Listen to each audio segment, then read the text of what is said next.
ಭಾಷಣದ ವೇಳೆ ಒಂದಷ್ಟು ಮಾತುಗಳನ್ನ ಹೇಳಿದ್ರಿ ಅಂದ್ರೆ ಸೋಲಿನ ವಿಕಿರಣ ಹೊರಗೆ ಆಗ್ತಲ್ಲ ಅಂತ ಆ ವಿಚಾರವನ್ನು ಪ್ರಸ್ತಾಪ ಮಾಡಿ ನಾನು ಅಪ್ಪ ನೋಡಿ, 3 ಸೋಲು ನನ್ನ ರಾಜಕಾರಣದ ಜೀವನದಲ್ಲಿ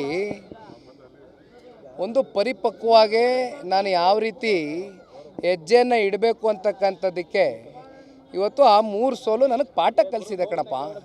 ನಾನೇನು ಇಲ್ಲೇನೋ ಆ 3 ಸೋಲನ್ನ ಇಟ್ಕೊಂಡು ತಲೆಯಲ್ಲಿ ಇಟ್ಕೊಂಡು ಚಿಂತೆ ಮಾಡ್ತಕ್ಕಂಥ ವ್ಯಕ್ತಿ ಅಲ್ಲ. ನನ್ನಲ್ಲಿ ಸ್ಪಷ್ಟತೆ ಇದೆ.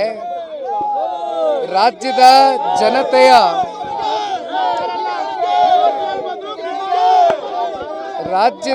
ಜನತೆಯ ನೋವಿಗೆ ಸ್ಪಂದಿಸ್ತಕ್ಕಂಥದ್ದು, ಜೊತೆಯಲ್ಲಿ ಹೋರಾಟ ಅಂತಕ್ಕಂಥದ್ದು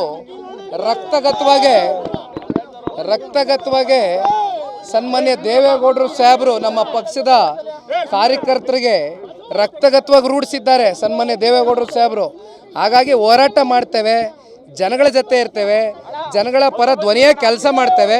ಮುಂದೆ ಜನ ಒಂದಿನ ನಮಗೆ ಆ ಶಕ್ತಿಯನ್ನು ಅವ್ರು ಸೇವೆ ಮಾಡ್ತಕ್ಕಂಥದ್ದಕ್ಕೆ ತುಂಬಿಕೊಡ್ತಾರೆ ಅಂತಕ್ಕಂಥದ್ದು ಬಯಸಿ ಹೊರಟಿದ್ದೇವೆ.